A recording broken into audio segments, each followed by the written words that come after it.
My son's 13th birthday at risk after his father's extreme punishment, a mother's struggle to defend him. After my son made a mistake at school, his father decided to cancel his birthday party, leaving me torn between defending my son and siding with my fiance's harsh decision. I had always known that my son's relationship with my fiance would be complicated. When we first got together, my son was only 5 years old, and while he wasn't biologically his, my fiancé treated him like his own. He'd supported him in every way a father could, from sports practices to music lessons, even opening an IRA account for him. He was there every step of the way, teaching him how to play the guitar, the drums, and even helping him navigate life's little challenges. I used to be proud of the way he took on the role of a father figure without hesitation. But recently, something had shifted. My son was no longer the innocent, wide-eyed little boy he once was. As he grew older, he started to test boundaries, especially with my fiancé.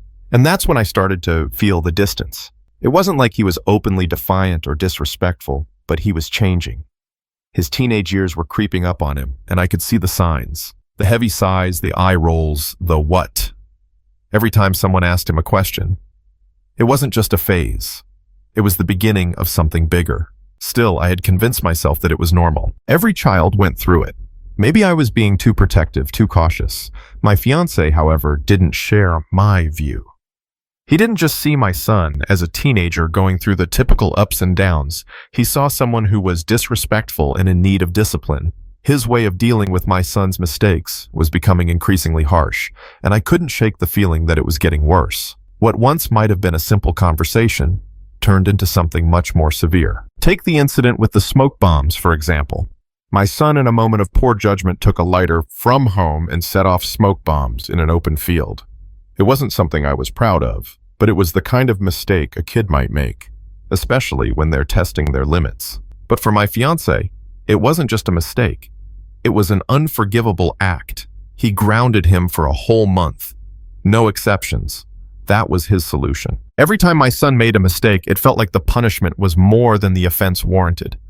And yet, every time I brought up my concerns, my fiancé's answer was always the same. He needs a strong father. I wanted to believe him. I wanted to believe that this was just what my son needed. Tough love. But the more I saw it, the more I felt like I was losing him to someone else's idea of discipline. I didn't know what to do anymore. Then came the birthday incident, the one that would push everything over the edge. My son was about to turn 13, a milestone, a birthday he had been looking forward to for months, especially since it was going to fall on Mother's Day, giving us the perfect excuse to celebrate. But a few days before the party, my son got into trouble at school. He was sent to the library for reset twice in one day for being defiant and distracting during class. Both teachers emailed me with similar reports, saying that it wasn't like him, but that they had no choice but to send him out. I could tell that something was bothering him, but when I asked, he just shrugged it off, saying he didn't know why he'd acted that way. When my fiancé found out, he was furious. I could see the anger in his eyes as he barely spoke to my son that night. When we were alone, he turned to me and said, "He doesn't deserve a birthday party. We're canceling it." I tried to hold my ground. "He's just being a teenager," I said, but the words felt hollow as soon as they left my mouth. I didn't agree with my fiancé's decision, but I was scared to push him any further. It felt like everything I said was being met with resistance. The truth was, we hadn't even agreed on a birthday gift yet. And now my fiancé was using this as a way to veto every idea I suggested. It wasn't just about the party anymore. It was about everything. The bigger gift, the future. Every suggestion I made was shot down without a second thought. I suggested a flip phone for our son, seeing as he was the oldest and had been asking for one for months. But my fiancé refused, saying he didn't need to be texting friends all the time and that he'd just lose it. When I suggested an e-bike, something my son had wanted for over a year, he said it would promote laziness. I tried suggesting an MP4 player, but that was shot down too because my fiancé thought it would just encourage screen time. Even something as simple as an above-ground pool for the backyard was rejected because my fiancé didn't want it to ruin the grass. And then it came to the ultimate suggestion: a crabbing boat trip. My son had always loved the idea of going on a boat and catching crabs. And while it wasn't on his wish list, I thought it would be a fun experience. I suggested that my fiancé join him, as I wasn't fond of boats myself, but my fiancé's response was sharp. "Would make more sense for you to go. I hate crab. You guys could eat it on the boat right out of the ocean." It was at that moment that I realized how deep the divide between us had grown. This wasn't just about a birthday or a gift. It was about everything. My fiancé wasn't seeing my son for who he was. A 13-year-old trying to figure out life, making mistakes, learning. He was seeing him as a project that needed fixing. And I wasn't sure I could keep standing by and watching it happen. I could feel the tension building between my fiancé and me, a pressure that had been quietly accumulating over the past few months. It was no longer just about our son and his behavior. It was about the growing distance between us, the silent battles we were fighting in our own home. My fiancé had always been the type of person who believed in discipline, who believed in setting high expectations for his kids. But somewhere along the way, I started to wonder if he had lost sight of the fact that my son wasn't his biological child. He had stepped into the role of a father figure willingly, but did that mean he had the right to treat him as if he were his own flesh and blood? The conversation we had about the birthday party was just the beginning. I could see my fiancé's frustration, but I was no longer sure that it was about the birthday itself. It felt like everything was stacking up: the way he punished my son, the way he shut down every suggestion I made, the way he belittled my efforts to make things right. It was like I was living in a house divided, and I couldn't see how we could fix it. That night, after the birthday party cancellation, I couldn't sleep. I lay in bed staring at the ceiling, replaying everything that had happened. My son's behavior, while not ideal, was still within the boundaries of what I had expected for a teenager. Yes, he had acted out at school, but didn't we all at that age? It wasn't the end of the world. Yet my fiancé treated it like a betrayal, like my son was deliberately trying to tear us apart, and I didn't know how to make him see that he was pushing our son further away with every harsh word and every punishment. The next morning when I woke up, I knew I had to do something. I couldn't let this go on any longer. Loved my fiancé, but I also loved my son, and I was beginning to realize that there was no easy way to balance the two. I needed to talk to my fiancé, but I had no idea where to start. I decided to approach him after breakfast. He was sitting at the kitchen table scrolling through his phone, and I could feel the coldness in the air. It wasn't the usual warm, familiar tension. This was something different, something more distant, more final. I cleared my throat, and he looked up at me, his expression unreadable. "I think we need to talk," I said, my voice trembling slightly. "About everything," he sighed, setting his phone down and rubbing his temples. "I know what you're going to say. You're going to tell me I'm being too hard on him." "That's not what I was going to say," I replied, trying to keep my emotions in check. "I just want to understand. Why are you being so harsh with him? He's just a kid. He makes mistakes. Don't we all?" My fiancé looked at me for a long moment, his face hardening as he spoke. "He's not just a kid, though. He's growing up. And if we don't teach him now, it'll only get worse. I'm not going to stand by and let him ruin his future. I'm not saying we should let him get away with everything," I replied, trying to keep the conversation calm. "But don't you see? He's not doing this to hurt us. He's just figuring things out. And the way you're punishing him, it's not helping. It's just making things worse." He shook his head, his jaw clenched. "You're too soft on him. You always have been. He needs structure, discipline. You coddle him, and now we're seeing the consequences." I took a deep breath, trying to steady myself. I'm not coddling him. I'm just trying to understand him, to help him learn from his mistakes. "But I can't do that if you're constantly making him feel like he's worthless every time he messes up." His face softened slightly, but there was still a defensive edge to his tone. "I'm doing this because I care about him. I'm trying to give him what he needs to succeed. If that means being tough on him, then so be it. I know you care about him," I said, my voice shaking now. "But sometimes I wonder if you care more about being right than you do about him. You're pushing him away, and I don't know how to fix it anymore." For a moment, there was silence between us. I could feel the weight of my words hanging in the air. My fiancé wasn't the kind of person who easily showed vulnerability, but I could see the struggle in his eyes. He wasn't just angry, he was scared. Scared that he was failing as a father. Scared that he was losing control of the situation, and scared that I didn't see how much he was trying. "I'm doing the best I can," he said quietly, his voice softer now. "I don't know what else to do." "I know you're trying," I replied, my heart aching for both of them. "But maybe trying so hard isn't the answer. Maybe we need to figure out a different way to handle this together. I need you to see him for who he is, not just a problem to fix, but a child who needs love and guidance, not punishment." He didn't answer right away. Instead, he sat there staring at the table, lost in thought. I could tell he was processing everything I had said, but I wasn't sure if it was getting through to him. I wasn't sure if I was getting through to him at all. I don't know how to do that. He finally said, his voice low. I know, I said softly, my heart heavy. But we need to figure it out, or we're going to lose him, and I can't let that happen. Days passed in a blur after that conversation. I had hoped that the emotional breakthrough we'd had, however small, would lead to some change, but nothing had truly shifted. If anything, it felt like my fiancé and I were further apart than ever. The air in our house had thickened, a quiet storm building behind every look, every word. We were no longer a team, no longer partners. We were two individuals trying to hold on to something that was quickly slipping through our fingers. Our son's 13th birthday was fast approaching, and the weight of the upcoming event loomed over me like a dark cloud.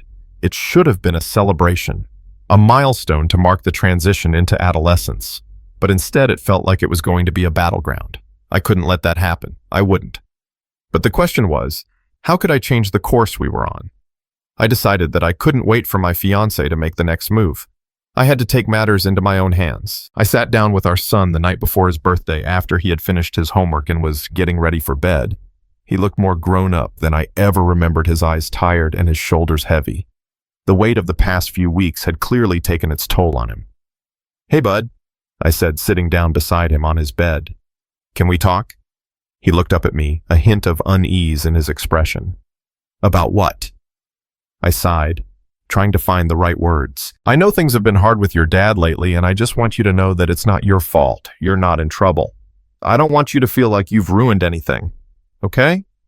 His eyes widened slightly as if he hadn't been expecting me to say that I didn't do anything that bad. Mom, I was just being a kid. I know, sweetheart, I said softly. I know. But sometimes it feels like we're all caught in a storm that we don't know how to weather. I know your dad's been really hard on you, and it's been hard for me to watch. But I want you to know that I'm not going to let him take away your birthday. That's something you deserve. You've worked hard, you've done well in school, and you've made it to this milestone. He looked at me, a small smile tugging at the corners of his lips. So you're not going to cancel it? No, I said firmly, reaching out to squeeze his hand. We're going to celebrate you. Your birthday is yours, and nothing is going to take that away. He seemed to relax slightly, though there was still a hint of worry in his eyes. Thanks, Mom. I don't want to disappoint anyone. You haven't disappointed anyone, I reassured him. You're growing up, and sometimes we make mistakes along the way, but we learn from them. You're doing great, and I'm proud of you. Your dad might not always show it, but he's proud of you too. I left his room that night feeling a mix of sadness and relief. Sadness because I knew the tension between my fiancé and me wasn't going to disappear overnight, and relief because for the first time in days I felt like I was doing something right. The next morning on our son's birthday, I woke up early to make his favorite breakfast. It was a small gesture, but I hoped it would set the tone for the day. I needed him to know that despite everything, he was loved, and this day was about him, not about the ongoing fight between me and my fiancé. When my fiancé came downstairs, he barely acknowledged our son. His eyes were tired, his face set in the same stern expression he had worn for days. I could feel the tension in the room thick and suffocating. I had hoped that things would have calmed down by now, but it seemed like we were stuck in this endless loop of frustration and misunderstanding. Happy birthday, kid, my fiancé mumbled, his voice flat.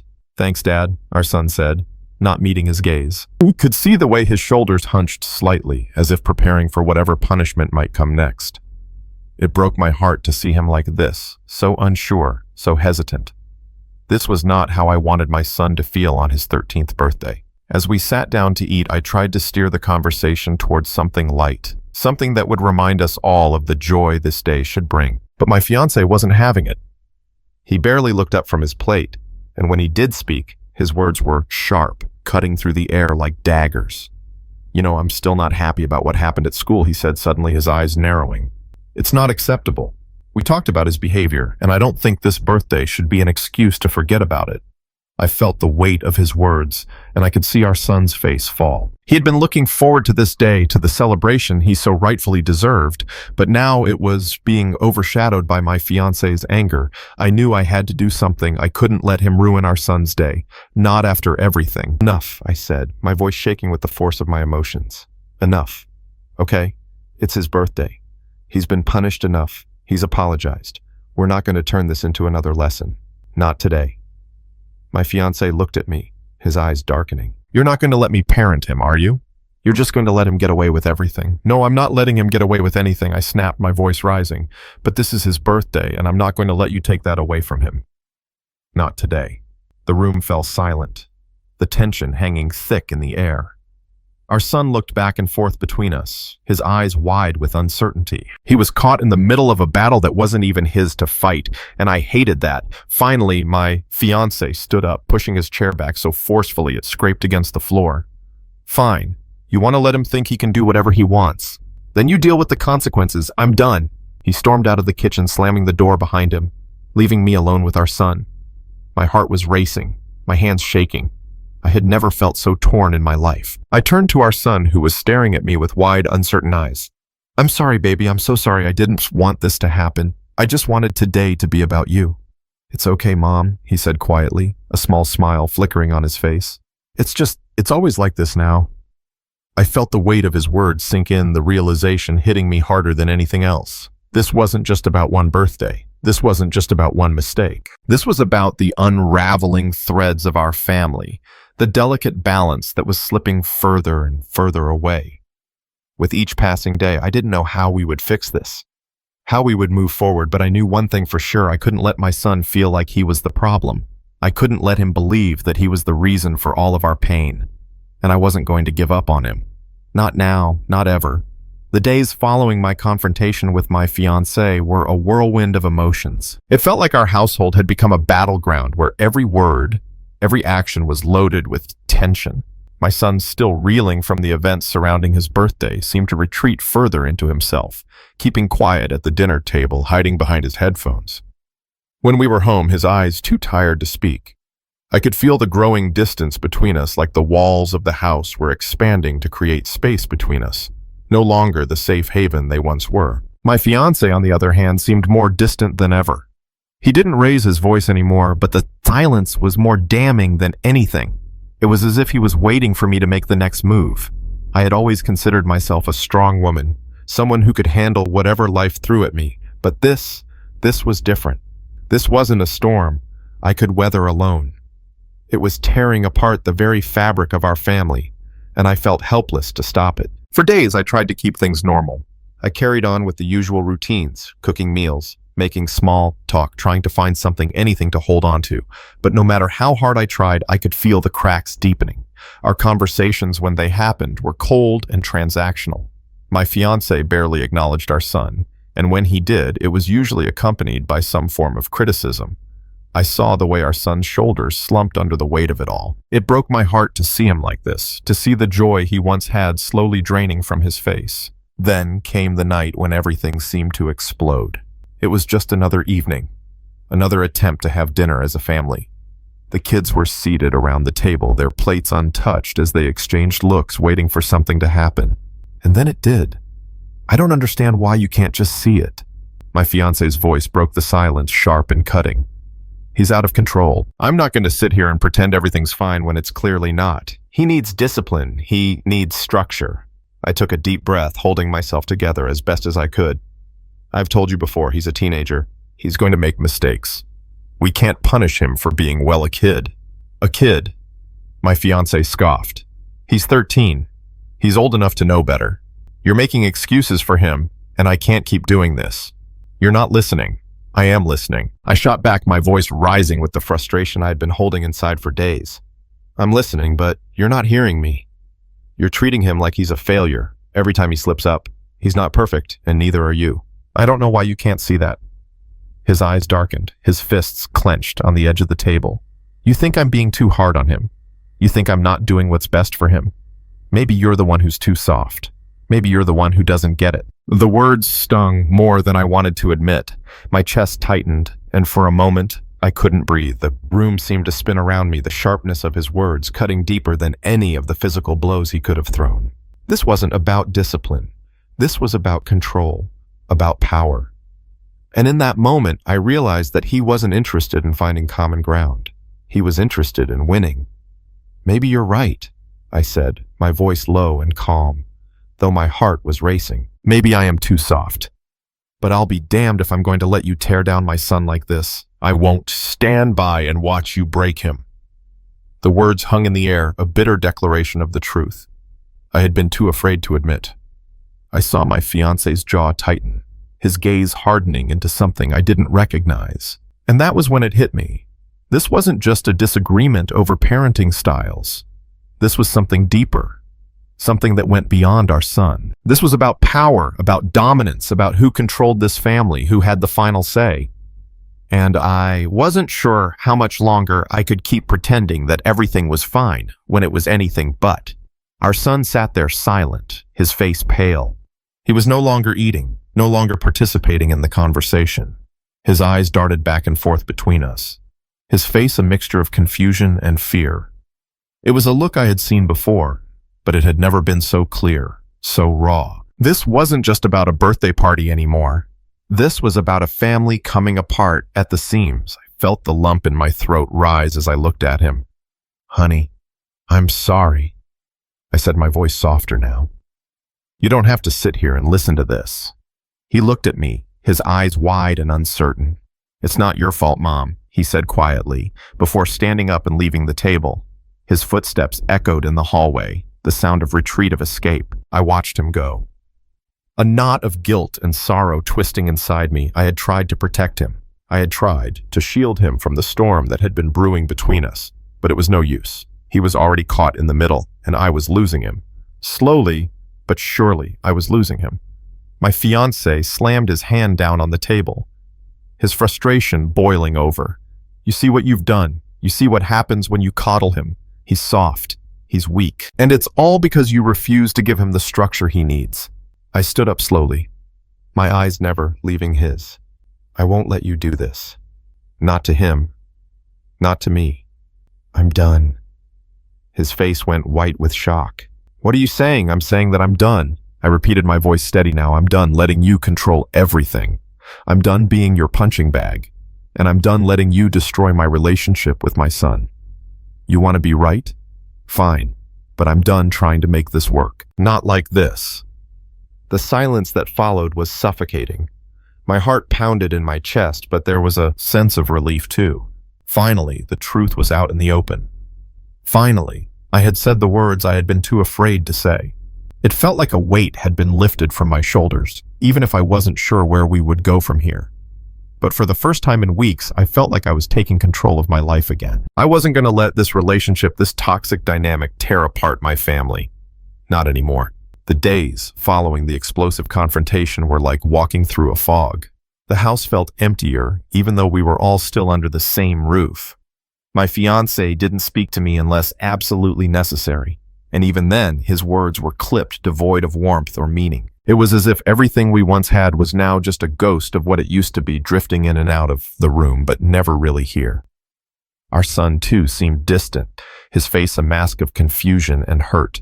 He barely looked me in the eye anymore, as though unsure how to navigate the emotional battlefield I had inadvertently placed him in.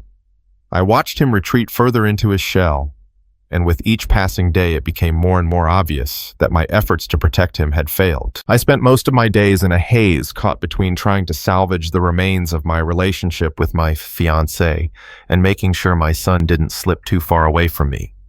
It felt like every move I made was a misstep. Every conversation with my fiancé turned into a fight, and every attempt to console my son seemed to only push him further from me. One evening, as I sat on the couch scrolling through my phone, my fiancé sat across from me, the silence between us thick and heavy. I glanced up, trying to gauge his mood, but his face was unreadable. "You've been distant lately," I said, softly, breaking the silence. "Are you okay?" He didn't respond immediately. His eyes were fixed on the floor, his jaw clenched. "I don't know what you want from me," he finally muttered. "You want me to apologize for caring about your son, for trying to make him better?" I felt a pang in my chest. "It's not about that. It's about how you're treating him. It's about how you're treating all of us." "I'm trying to raise him, right?" he said, his voice rising. "I'm trying to teach him discipline. But all I get from you is that I'm being too harsh. What do you want me to do? Just let him run wild?" "No," I replied, trying to keep my voice steady. "But I want you to stop punishing him for every mistake. He's not perfect, but he's not the problem here. We are." The words hung in the air, and for a moment, there was only silence. I could see the frustration building in his eyes, the same frustration that had been there for weeks, but it was different now. The anger wasn't just about discipline anymore.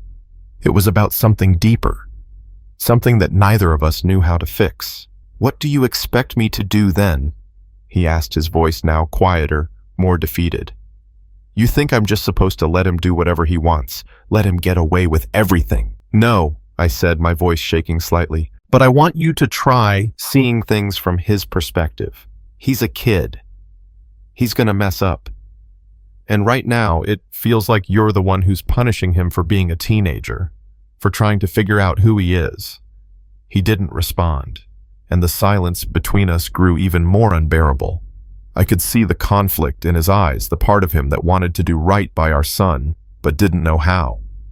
It was a battle he was losing, and I was caught in the crossfire. Later that night after dinner, I found my son sitting in his room. The door cracked open, just enough for me to see his face drawn and tired. I hesitated before walking in, not wanting to intrude, but knowing I needed to talk to him. "Hey," I said softly, sitting down next to him on his bed. "How are you holding up?" He didn't look at me. At first, his eyes focused on the floor, but after a long pause, he finally spoke. "I don't know, Mom. I don't understand. Why does he hate me so much?" I felt my heart break at his words. "He doesn't hate you, sweetheart," I said, my voice soft and comforting. "He's just frustrated. He wants what's best for you, but sometimes he goes about it the wrong way."